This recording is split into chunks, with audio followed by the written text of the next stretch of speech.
Hi friends, രേണുസുതി ഞെട്ടിക്കുന്ന വെളിപ്പെടുത്തൽ നടത്തിയിരിക്കുകയാണ്. 36ാമത്തെ വയസ്സിൽ രേണുസുതിയുടെ കല്യാണം നടക്കാൻ പോവുകയാണ് എന്ന് പറയുന്നു.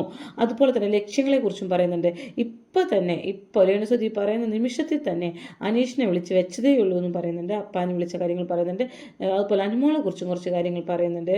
അതുപോലെ ലക്ഷ്യങ്ങൾ എന്തൊക്കെയാണ് എന്നൊക്കെ പറയുന്നുണ്ട് കേട്ടോ. പിന്നെ ആരൊക്കെയാണ് കല്യാണമൊക്കെ ഇപ്പോൾ വന്നിരിക്കുന്നത്, ആരൊക്കെ രേണുസുതിയെ വിളിക്കാറുണ്ട്, ആ കാര്യങ്ങളൊക്കെയാണ് നമ്മൾ ഡിസ്കഷൻ നടത്താൻ പോകുന്നത്. അപ്പോൾ എൻ്റെ ഈ ചാനൽ എല്ലാവരും സബ്സ്ക്രൈബ് ചെയ്യുക, ഷെയർ ചെയ്യുക, ലൈക്ക് ചെയ്യുക, ബെൽ ബട്ടനും കൂടി അമർത്തിക്കോ. ഒപ്പം നിങ്ങൾ കമൻറ്റും കൂടി ചെയ്തോളൂ കേട്ടോ. അപ്പോൾ രേണുസുതി ചോദിക്കുന്നുണ്ട്, എന്താണ് നെക്സ്റ്റ് ലക്ഷ്യം എന്താണെന്ന് ചോദിക്കുന്നുണ്ട്. ലക്ഷ്യങ്ങളൊന്നുമില്ല, ഇങ്ങനെ പോകുന്നിടത്ത് വെച്ച് കാണാം എന്നുള്ള ലെവലിൽ ഞാൻ പോയിക്കൊണ്ടിരിക്കുകയാണ്. എന്താണ് ചെയ്യേണ്ടതെന്നൊരു ഊഹമില്ല. എനിക്കൊരു മാനേജറുണ്ട്, മാനേജർ വിളിച്ച് പറയും ഇന്ന സ്ഥലത്താണ് പ്രോഗ്രാംസ്, അതിന് ഞാൻ പോകും. ഇപ്പോൾ അടുത്ത് തന്നെ വീണ്ടും പുറം രാജ്യത്തേക്ക് പോകാൻ വേണ്ടി നിൽക്കുകയാണെന്ന് പറയുന്നുണ്ട്. ഇന്ന് മാനേജർ വരാൻ പറ്റിയില്ല, അതുകൊണ്ടാണ് കാർ പഠിക്കാൻ പോകുമ്പോൾ വരാമെന്ന് പറഞ്ഞതായിരുന്നു, പക്ഷെ പറ്റിയില്ല. മാനേജറാണ് എല്ലാ കാര്യങ്ങളും നോക്കിക്കൊണ്ടിരിക്കുന്നത്. കാർ മേടിച്ചൊക്കെ വന്ന് ആൾ സ്വിഫ്റ്റൊക്കെ മേടിച്ചിറങ്ങി സുന്ദരിയായി നിന്നിട്ടാണ് ഇതൊക്കെ പറയുന്നത് കേട്ടോ. അപ്പോൾ പറയുന്നുണ്ട്, നിങ്ങൾക്ക് വീട് വെച്ചുകൂടെ, ഇപ്പോൾ അത്യാവശ്യം സാമ്പത്തികമൊക്കെ ആയില്ലേ ചോദിക്കുന്നുണ്ട്. അപ്പോൾ പറയുന്നുണ്ട്, അതിപ്പോൾ ഞാൻ വീട് വെക്കാൻ നോക്കുന്നില്ല, പിന്നെ ഈ വീട്ടിൽ തന്നെ ഞാൻ താമസിക്കുന്നില്ല, എന്നിട്ടാണ് പുതിയ വീട്ടിൽ താമസിക്കാൻ പോകുന്നത്. ഇടയ്ക്ക് വല്ലപ്പോഴേക്ക് മാത്രമേ ഇപ്പോൾ വരുന്നുള്ളൂ, വീട് കാണാൻ കിട്ടുന്നില്ല, ഫുള്ളും കറക്കം തന്നെയാണ് എന്നാണ് രേണുസുതി പറഞ്ഞു വെക്കുന്നത്. ശരിയാണ് കേട്ടോ, ടൈറ്റ് ഷെഡ്യൂളാണെന്ന് പറയുന്നത്. പിന്നെ അവിടെ ക്ലോസ്ഡ് എന്ന് പറഞ്ഞിട്ട് എഴുതി വെച്ചിട്ട് കാണാനുണ്ട്.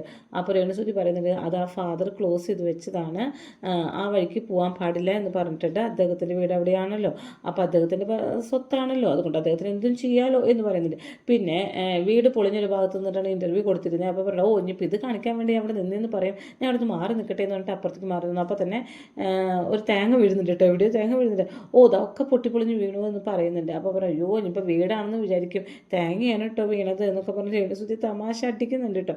അത് കഴിഞ്ഞ് കല്യാണത്തിൻ്റെ കാര്യം പറയുകയാണ്. കല്യാണം എന്തായാലും രേണുസുതി ചോദിക്കുന്നത്, ഇപ്പോൾ കല്യാണം എന്ന് പറഞ്ഞാൽ 2 വർഷം കഴിഞ്ഞാൽ 2 വർഷത്തിനുള്ളിൽ കല്യാണം ഉണ്ടാവും. അതായത് ഇപ്പോൾ 34 വയസ്സ് കഴിഞ്ഞു, 36ാമത്തെ വയസ്സിൽ എൻ്റെ കല്യാണം ഉണ്ടാവുകയാണെങ്കിൽ 36ാമത്തെ വയസ്സിൽ ഉണ്ടാവും, ഇല്ലെങ്കിൽ പിന്നെ ഞാൻ ഇങ്ങനെ തന്നെ പോകുമെന്ന് പറയുന്നുണ്ട്. അപ്പോൾ അവർ ചോദിക്കുന്നത്, രേണുസുതിക്ക് ബാച്ചിലർ ലൈഫ് ഇഷ്ടമായിട്ടാണോ നടക്കുന്നത്, അതാണ് ഇങ്ങനെ കല്യാണം കഴിച്ച ലൈഫാണ് ഇഷ്ടം എന്ന് പറയാം. അപ്പോൾ പറയുന്നുണ്ട്, കല്യാണം നിങ്ങൾക്ക് ഏതാ ഇഷ്ടം, ബാച്ചിലർ ലൈഫ് അതൊക്കെ തന്നെയാണ് എനിക്കും ഇഷ്ടം എന്ന് പറയുന്നുണ്ട്. പിന്നെ കല്യാണം എന്ന് പറഞ്ഞു കഴിഞ്ഞാൽ ഒരു വിശ്വാസങ്ങളാണല്ലോ, നമ്മുടെ മുതുമുത്തച്ഛന്മാരൊക്കെ വിശ്വസിച്ച് വന്നിരുന്ന ഒരു ആചാരമാണ്, അതുകൊണ്ട് അതൊന്നും കഴിക്കണമെന്നുണ്ടെന്നുണ്ട്. അപ്പോൾ പറയുന്നുണ്ട്, അത് വേണമെങ്കിൽ രേണുസുതിക്ക് മാറ്റാം, അതായത് ഇപ്പോൾ രേണുസുതി ഇപ്പോൾ മുതുമുത്തച്ഛന്മാരെ കാര്യം പറഞ്ഞ് നടക്കേണ്ട എന്ന് പറയുന്നുണ്ട്. അല്ല നമുക്കൊരു ഉദ്ദേശം വേണമല്ലോ ജീവിതത്തിന്, അതിന് വേണ്ടിയിട്ട് കല്യാണം ഉണ്ടാവും, അത് 36ാമത്തെ വയസ്സിലാണ് എന്ന് പറയുന്നുണ്ട്. ഇപ്പോൾ കുറേ വർക്ക്സ് ഉണ്ട്, സ്റ്റേജ് ഷോ കുറേ കമ്മിറ്റ് ചെയ്തിട്ടുണ്ട്, അതുപോലെ തന്നെ കുറേ രാജ്യങ്ങളിലേക്ക് പോകാനുണ്ട്. അതൊന്നും ഇപ്പം ഞാൻ പറയുന്നില്ല, നിങ്ങളതൊക്കെ ട്രോളാൻ വേണ്ടിയിട്ടല്ലേ ഞാൻ ഇപ്പോൾ പറയുന്നില്ല എന്ന് പറയുന്നിട്ട്. അല്ല പറയൂ, ഇന്ന സ്ഥലത്ത് പോകണമെന്നൊക്കെ വിചാരിക്കില്ല, അത് ഏത് സ്ഥലം എന്ന് ചോദിക്കുന്നുണ്ട്. അപ്പോൾ പറയുന്നത്, ഇല്ല എനിക്ക് അങ്ങനെയൊന്നുമില്ല, ഏത് സ്ഥലത്ത് പോയാലും എനിക്കിഷ്ടമാണ്, വീണോടത്ത് വിഷ്ണു ലോകം എന്നുള്ള ലെവലിലാണെന്ന് പറഞ്ഞു. വിളിച്ചോടത്തേക്ക് മുഴുവൻ ഞാൻ പോകുന്നുണ്ട്. അപ്പോൾ അപ്പാനി ശരത്തിൻ്റെ വളകാപ്പിനെ വിളിച്ചിരുന്നോ ചോദിക്കുമ്പോൾ പറയുന്നുണ്ട്, അപ്പാനി ശരത്തിൻ്റെ വളകാപ്പിനെ വിളിച്ചിരുന്നു, പക്ഷെ എനിക്ക് പോകാൻ പറ്റിയില്ല. എല്ലാവരും ഓരോ പ്രോഗ്രാമിന് എന്നെ വിളിക്കുന്നുണ്ട്, പക്ഷെ എനിക്ക് പോകാൻ പറ്റുന്നില്ല. അപ്പാനി ശരത്തിൻ്റെ വളകാപ്പിൻ്റെ അന്ന് ഞാൻ കോഴിക്കോടായിരുന്നു, അതുപോലെ തന്നെ പല സ്ഥലത്തേക്കും പോയിക്കൊണ്ടിരിക്കുകയാണ്. അനീഷിനെ ഇപ്പം വിളിച്ച് വെച്ചിട്ടേ ഉള്ളൂ കേട്ടോ എന്ന് പറയുന്നുണ്ട് കേട്ടോ. അപ്പോൾ എന്താണ് അനീഷേട്ടൻ പറയാൻ, എൻ്റെ പൊന്നു രേണുസുതി നിൻ്റെ വീഡിയോ ഞാനിപ്പോൾ നിൻ്റേന്ന് പറഞ്ഞിട്ടില്ല കേട്ടോ, അദ്ദേഹം അങ്ങനെ പറയില്ല, അതെൻ്റെ വായന വന്നു പോയതാണ്. രേണുസുതിയുടെ വീഡിയോ ഞാൻ ഇപ്പോൾ കണ്ടതേ ഉള്ളൂ, ഞാൻ കണ്ട് ഫോൺ വെച്ചിട്ടേ ഉള്ളൂ, അപ്പോഴാണ് രേണുസുതി എന്നെ വിളിച്ചിരിക്കുന്നത് എന്നൊക്കെ പറഞ്ഞ് എൻ്റെ അടുത്ത് കുറേ നേരം സംസാരിച്ചു, വീടിനെ കുറിച്ചിട്ടൊക്കെ കണ്ടു എന്നൊക്കെ പറഞ്ഞു കേട്ടോ. അപ്പം അനുമോൾ വിളിക്കാറുണ്ട് ചോദിച്ചു പറയണം, അനുമോൾ എന്നെ വിളിക്കാറില്ല, എന്താണെന്ന് അറിയില്ല. പിന്നെ ശാരിക കൈബി എന്നെ വിളിക്കാറുണ്ട് എന്ന് പറയുന്നു. ഇത്രയും പേരെ എന്നെ വിളിക്കാറുള്ളൂ. പിന്നെ അപ്പാനെ വിളിച്ചത് ആവശ്യത്തിന് വേണ്ടിയിട്ടായിരുന്നു എന്ന് പറയുന്നു. പിന്നെ ഈ ആരെങ്കിലും ആരാധക വൃന്ദങ്ങൾ ഇറങ്ങിയിട്ടുണ്ടോ ചോദിക്കുന്നുണ്ട്. അപ്പോൾ പറയുന്നുണ്ട്, പണ്ട് എനിക്ക് ഇങ്ങനെ ഒരു ദേവി മറ്റേത് മറിച്ച് എന്നൊക്കെ പറഞ്ഞിട്ടൊരു ചെക്കൻ എപ്പോഴും മെസ്സേജ് അയക്കുമായിരുന്നു, അത് കുറേ കാലമായിട്ട് ഇല്ലായിരുന്നു. ഇപ്പോൾ വീണ്ടും ആ ചെക്കൻ ഇറങ്ങിയിട്ടുണ്ട്.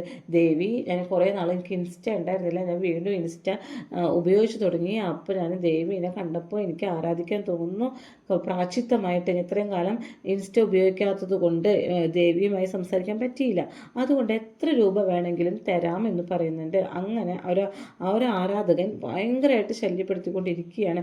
പാതാര ബിംബങ്ങളിൽ നമിക്കുന്നു ദേവി, ഭക്ത ഭക്തന് എന്നോട് എപ്പോഴും സംസാരിക്കണമെന്നാണ് പറയുന്നത് എന്ന് രേണുസുതി പറയുന്നു. ഞാൻ ഏതോ ഒരു ദേവിയായിട്ടാണ് കരുതിയിരിക്കുന്നത്. എൻ്റെ ഏത് വീഡിയോ വന്നാലും അതിൻ്റെ താഴെയൊക്കെ ദേവി, എൻ്റെ ദേവി, പൊന്നു ദേവി, ഞാൻ എത്ര രൂപ വേണമെങ്കിൽ കാഴ്ചവെക്കാം, ദേവിക്ക് വേണ്ടി വെക്കാം, ദേവിക്ക് എന്ത് പ്രായശ്ചിത്തം വേണമെങ്കിലും ഞാൻ ചെയ്യാം, എന്ത് വേണമെങ്കിലും ചെയ്യാം, എന്നോട് സംസാരിച്ചാൽ മാത്രം മതി, എൻ്റെ ദേവി ഒന്ന് എന്നോട് പ്രസാദിച്ചാൽ മതി എന്നൊക്കെ പറഞ്ഞു വരുന്നുണ്ട്. ആ ചെക്കൻ കുറേ കാലം ഉണ്ടായിരുന്നില്ല. അത് ഇല്ലാത്തതിന് ആ ചെക്കന് ഇപ്പം എനിക്ക് അതിനുള്ള പൈസ മുഴുവൻ തരാമെന്ന് പറയുന്നത്. അപ്പം ഞാൻ പറഞ്ഞു, എൻ്റെ പൊന്നു മോനെ, നീ അതൊന്നും ചെയ്യണം, നീ എൻ്റെ അടുത്തുനിന്ന് പോയി തന്നാൽ മതി എന്ന് പറഞ്ഞു എന്നൊക്കെ പറയുന്നുണ്ട് കേട്ടോ. അതേതാണ് ഈ ചെക്കൻ എനിക്കറിയില്ല. ഫോട്ടോ വീടിൻ്റെ ഉള്ളിൽ വെച്ചിട്ട് ഇപ്പോഴും ആരാധിച്ചുകൊണ്ടിരിക്കുക എന്ന് പറയുന്നത്. ഭയങ്കര സ്നേഹമെന്ന് പറയുന്നു. അതുപോലെ ഒരു ഗവൺമെൻറ് ഉദ്യോഗസ്ഥ ഭയങ്കര സ്നേഹമായി വന്നു. അയാളിപ്പോൾ വേറെ കെട്ടി, രേണുസുതി 2 വർഷം കഴിഞ്ഞ് പറഞ്ഞപ്പോൾ അയാൾ വേറെ കെട്ടി എന്ന് പറയുന്നുണ്ട് കേട്ടോ. ഇപ്പോൾ പിന്നെ വിദേശ രാജ്യങ്ങളിലൊക്കെ അങ്ങനെ രേണുസുതി ആരെങ്കിലും കുറ്റം പറയാറുണ്ടോ ചോദിക്കുന്നുണ്ട് കേട്ടോ. അപ്പോൾ പറയുന്നത് വിദേശ രാജ്യങ്ങൾ ആരും നമ്മളെ കുറ്റം പറയില്ല, നമ്മൾ ഏത് ഡ്രസ്സ് ഇട്ടാലും പറയില്ല, നമ്മൾ എവിടെ പോയാലും പറയില്ല, നമ്മുടെ വീട്ടിലേക്ക് ആര് വന്നാലും പറയില്ല. ഇവിടെയൊക്കെ നോക്കിയൊക്കെ വീട്ടിലേക്ക് ആരെങ്കിലും ഒന്ന് അപ്പുറത്തുനിന്ന് എത്തിച്ചു നോക്കും, ആരവിടെ വന്ന് ആരെവിടെ നിൽക്കുന്നത് എന്നൊക്കെ പറഞ്ഞ് എത്തിച്ചു നോക്കും. ഏത് ഡ്രസ്സ് വേണമെങ്കിൽ കോൺഫിഡൻസോട് ഇട്ട് പോവാം, നമ്മളൊന്നും ആരും ഒന്നും പറയില്ല, കുറ്റം വരെ പറയില്ല, ഒരാളെക്കുറിച്ച് മറ്റൊരാൾ കുറ്റം പറയില്ല. അപ്പോൾ വിദേശ രാജ്യങ്ങൾ എനിക്ക് ഭയങ്കര ഇഷ്ടമാണ്, അവിടുത്തെ ജനങ്ങളെ എനിക്ക് ഇഷ്ടമാണ്. പക്ഷെ നമ്മുടെ നാട്ടിൽ അതല്ല അവസ്ഥ. എല്ലാം അറിയണം, എല്ലാവർക്കും എല്ലാം അറിയണം എന്ന് പറയുന്നത് കേട്ടോ. അപ്പോൾ ഇവിടെ ഹൈലൈറ്റ് ആയിട്ട് എനിക്ക് തോന്നുന്നത് ഈ ഭക്തൻ്റെയും അതുപോലെ തന്നെ രേണുസുതിയുടെ കല്യാണത്തിൻ്റെ കാര്യമാണ് കേട്ടോ. എന്തായാലും നടക്കട്ടെ. ഇനിയിപ്പോൾ ഈ ഭക്തനെ തന്നെ രേണുസുതിക്ക് കല്യാണമായിട്ട് കഴിക്കണമെങ്കിൽ കഴിക്കട്ടെ. കാരണം എന്താ വെച്ചിട്ടുണ്ടെങ്കിൽ അത്രയും സ്നേഹത്തിൽ നിൽക്കുന്ന ഒരാൾ, നമ്മൾ സ്നേഹിക്കുന്ന ആൾക്കാരെല്ലാം നമ്മൾ കല്യാണം കഴിക്കട്ടെ. അല്ലാതെ വേറെ ആരെങ്കിലുമൊക്കെ നല്ല ഉദ്യോഗസ്ഥനെയൊക്കെ പിടിച്ച് കെട്ടിക്കഴിഞ്ഞാൽ ജീവിതം കോഞ്ഞാട്ടേ പോകും. അപ്പോൾ അതുകൊണ്ട് തന്നെ നന്നായിട്ട് സ്നേഹിക്കുന്ന ഒരാൾ, ആ ഭക്തന് ഭയങ്കര സ്നേഹമാണ്, പാതാളബിംബം നമിക്കണം എന്നൊക്കെ പറയുമ്പോൾ എനിക്ക് തോന്നുന്നു